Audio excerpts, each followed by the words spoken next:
Paz do Senhor Jesus, meus queridos irmãos, eu sou o pregador Manassés. Sejam bem-vindos ao nosso humilde canal. Estamos dando continuidade à série Deus ainda usa profetas. Aleluia! Já falamos de Isaías, de Jeremias, um estudo em Lamentações, já falamos de Ezequiel e estamos no momento agora tratando de Daniel. Daniel capítulo 6, versículo 5 diz assim: Então estes homens disseram: Nunca acharemos ocasião alguma contra este Daniel, a não ser se a acharmos contra ele na lei do seu Deus. A palavra de hoje é o testemunho de um verdadeiro profeta do Senhor. É importante sabermos que Daniel aqui, ele já está com a idade avançada. Tá? No capítulo 6, Daniel já está lá com mais de 80 anos, talvez até 90 anos de idade. Ele está com a idade bem avançada. E você que é um cristão já maduro, que já entendeu o evangelho, você sabe que quanto mais o tempo passa para um servo de Deus ou para uma serva de Deus, mais parecido com Cristo ele fica. Por quê? Porque nós vamos crescendo, o tempo vai passando e a nossa experiência com Deus, o nosso relacionamento com Deus vai aumentando, o nosso temor a Deus vai aumentando. Então o cristão, quando ele envelhece, ele só fica mais forte e não mais fraco. Ou seja, ele vai tendo, ele vai corrigindo os seus erros ao longo da vida. Porque ser um cristão é isso, você não é perfeito, mas toda vez que você erra, você corre para Deus, você se arrepende, você se humilha, você pede perdão e você fica constrangido, porque Deus te perdoa, porque Deus continua te amando e te abençoando do mesmo jeito. Por isso diz Paulo, o amor de Cristo nos constrange. Então, por causa disso, você sempre procura fazer melhor. E procurando fazer melhor vai conseguir. E é por isso que o tempo passando, você se torna um cristão cada vez mais exemplar. Agora, vamos entender a situação de Daniel aqui. Vamos se colocar no lugar de Daniel. Se inimigos cruéis estivessem investigando a sua vida, procurando algo para te acusar, o que será que eles iriam achar sobre você? E do que eles iriam te acusar? Será que alguém aqui seria acusado de nome sujo, mal pagador? Iriam investigar a sua vida e falar, esse crente não paga as contas, tá com o nome no SPC e Serasa. Será que é disso que iriam te acusar?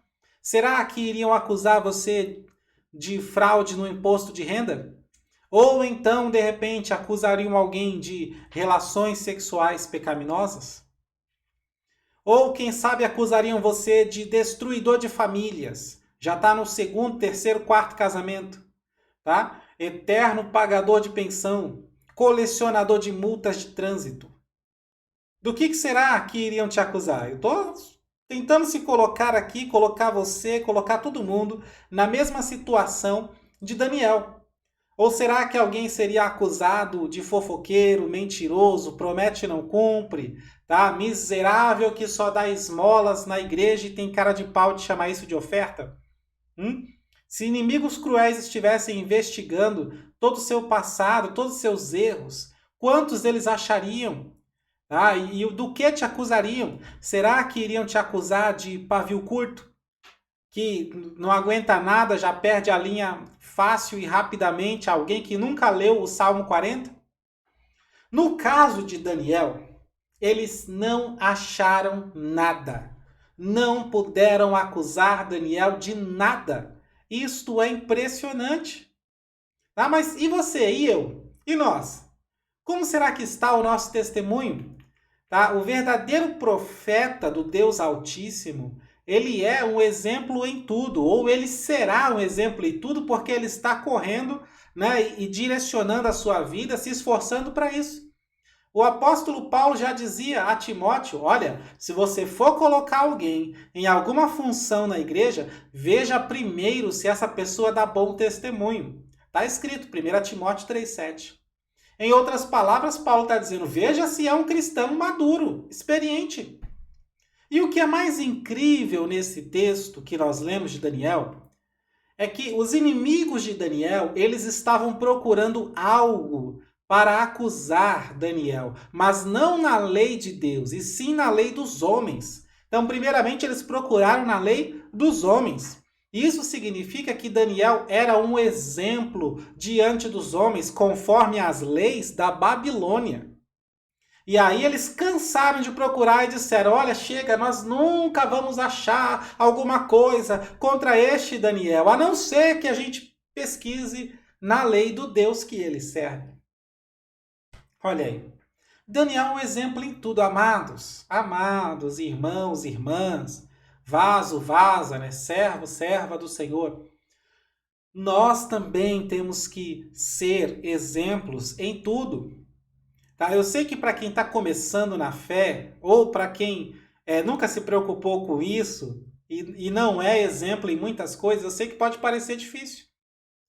Mas, quando você consegue ser exemplo nas primeiras coisas, nas pequenas coisas, fica mais fácil ser exemplo nas grandes coisas.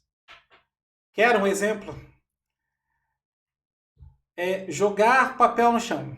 Jogar papel no chão é uma coisa pequena, uma coisa simples. Alguém vê você jogando papel no chão, não vai fazer um escarcéu, não vai reclamar muito, mas é um pequeno exemplo. Você deve começar por aí. Estacionar em local proibido, desrespeitar a lei, já é outro exemplo. Muita gente faz isso, tanto crente quanto ímpio, mas você tem que começar por algum lugar, né? Pelas pequenas coisas, a ser um exemplo.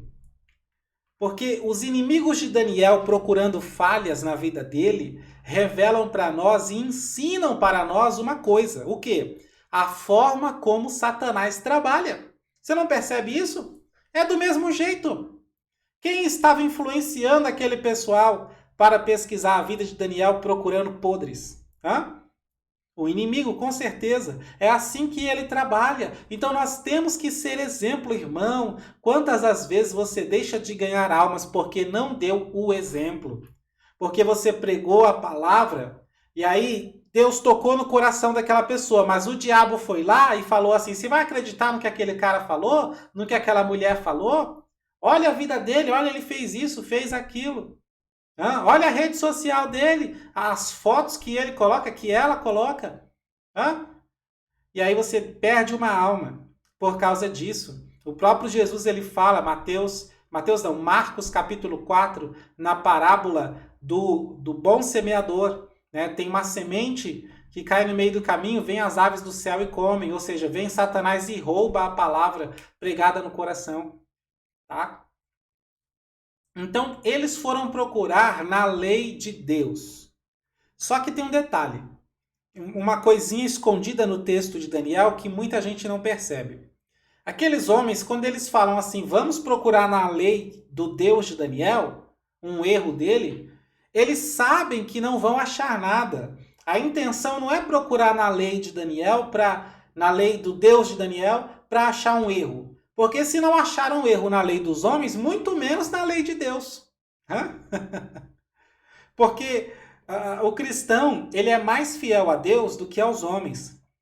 Então, se ele falta alguma coisa com Deus, muito mais ele vai faltar com os homens. Agora, se ele não falta com os homens, muito menos com Deus. Então, aqueles homens vão procurar na lei de Deus sabendo que não vão achar erros de Daniel. Qual era a intenção deles? A intenção deles era criar um conflito entre a lei de Deus e a lei dos homens. Por quê? Porque eles sabiam que Daniel iria dar preferência para a lei de Deus. Eles já matutaram, se nós colocarmos uma coisa na lei dos homens, porque nós somos magistrados, nós fazemos a lei, nós podemos impor a lei aqui nesse país. Então, se nós colocarmos uma coisa na lei que vai contra a lei do Deus de Daniel, aí a gente pega ele. É assim que o inimigo trabalha. O que você acha das leis do Brasil? O que você acha dos projetos de leis aqui no Brasil? É assim que o inimigo trabalha, colocando leis ou inventando, tentando colocar leis que vão forçar a igreja, forçar os cristãos a ir contra os princípios da palavra de Deus. Porque o inimigo sabe que nós vamos dar preferência para a palavra de Deus, para os valores de Deus, para o temor do Senhor. Então, vamos entrar em conflito com a lei dos homens, tá? O inimigo, ele investigou a vida de Daniel assim como se tivesse colocado uma câmera na casa de Daniel e vigiado ele 24 horas. É assim que o inimigo trabalha.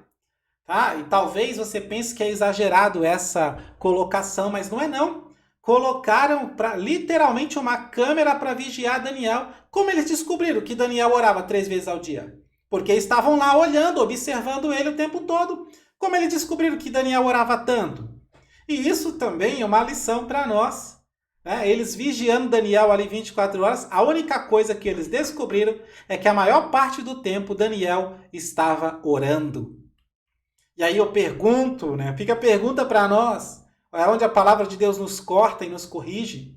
Se o inimigo vigiar a nossa vida 24 horas, o que ele vai descobrir? Onde é que nós estamos investindo a maior parte do nosso tempo? Hã? Na rede social, no WhatsApp, na casa dos outros, fofocando? Daniel, ele está em um nível muito alto de comunhão com Deus. Tanto que o inimigo sabe que não vai adiantar colocar tentações no seu caminho. Você sabia disso? Existem homens e mulheres de Deus que eles estão numa intimidade com Deus que até Satanás reconhece. Olha, essa mulher é tão de Deus que não vai adiantar a gente colocar um homem bonito na vida dela para tentar ela. Não vai adiantar. Não vai adiantar a gente mandar alguém dar um suborno, dar dinheiro para ela, dinheiro sujo. Não vai adiantar. Até o inimigo sabe o que não adianta, porque ele está vendo a comunhão que você tem com Deus.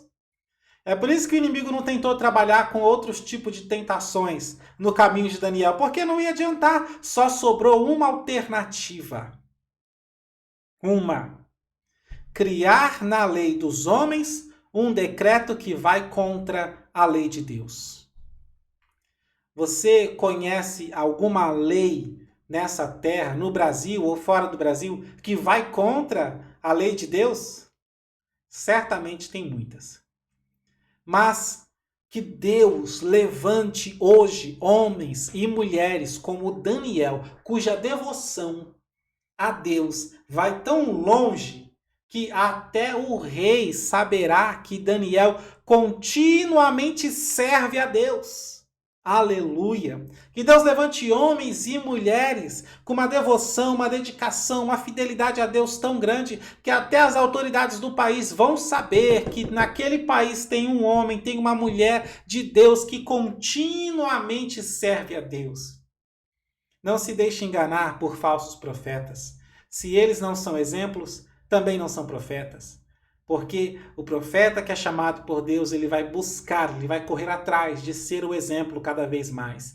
E se você é chamado por Deus, então você viverá incomodado enquanto não for um exemplo em tudo. E você terá como principal objetivo na sua vida consertar a sua vida para ser um servo de Deus exemplar. Aquilo que você começou a fazer quando aceitou Jesus. Lembra? Você aceitou Jesus e você falou, agora eu quero trocar meu guarda-roupa, essas roupas que não é de crente eu vou doar, eu vou jogar fora, eu quero roupa de crente, eu não quero mais ficar lendo livros de Harry Potter, de Código da Vinci, não, agora eu quero uma Bíblia. Lembra? Lembra dessa dedicação de agradar a Deus? Ah, agora eu não vou mais para balada no fim de semana, agora eu vou para a igreja, eu quero ir para a igreja, eu quero ir na oração, eu quero ir na consagração, eu quero estar lá, eu quero ouvir a palavra. Lembra disso? Um cristão de verdade, ele não perde isso. Ele continua com isso toda a sua vida, querendo ser cada vez melhor para Deus, querendo ser cada vez mais parecido com o Senhor Jesus Cristo. Aleluia! Porque esse é o nosso prazer, viver para glorificar a Cristo. Amém? Medite lá no Salmo 40, no verso 8, sobre isso, tá bom? Deixa um like no vídeo para ajudar o nosso canal e compartilha essa palavra. Você não sabe, né? Às vezes tem alguém que está lá necessitado, precisando, dizendo: Deus, fala comigo. E aí Deus vai lá e usa você para compartilhar uma palavra. Isso já aconteceu comigo, já aconteceu com várias pessoas para quem nós enviamos uma palavra pelo WhatsApp, né? As mensagens e estudos que mandamos lá no nosso grupo. Quase toda semana alguém responde e fala: Nossa, eu estava aqui agora pedindo uma palavra para Deus e essa palavra chegou. Né? Obrigado por compartilhar. Então compartilhe, irmão. Aprenda a compartilhar a palavra de Deus. Deixa Deus usar a sua vida. Amém? E querendo participar do nosso grupo no WhatsApp, acessa lá clubedepregadores.com.br. Nós vamos começar uma nova série de estudos no livro do Apocalipse. Você que nunca entendeu o Apocalipse, ou que já leu, mas entendeu uma coisa, outra não, tem um monte de dúvida, venha aprender conosco, é gratuito. Tá bom? Gratuito, tá? Estudos ali em texto pelo nosso grupo fechado no WhatsApp, ok? Então, o link de convite do grupo tá lá no site clubedepregadores.com.br. E toda vez que o grupo enche, a gente vai lá e muda o link para um grupo que tem espaço, ok? Então, fica tranquilo quanto a isso, tá bom? Um abraço, Deus abençoe sua vida, família e ministério, em nome de Jesus.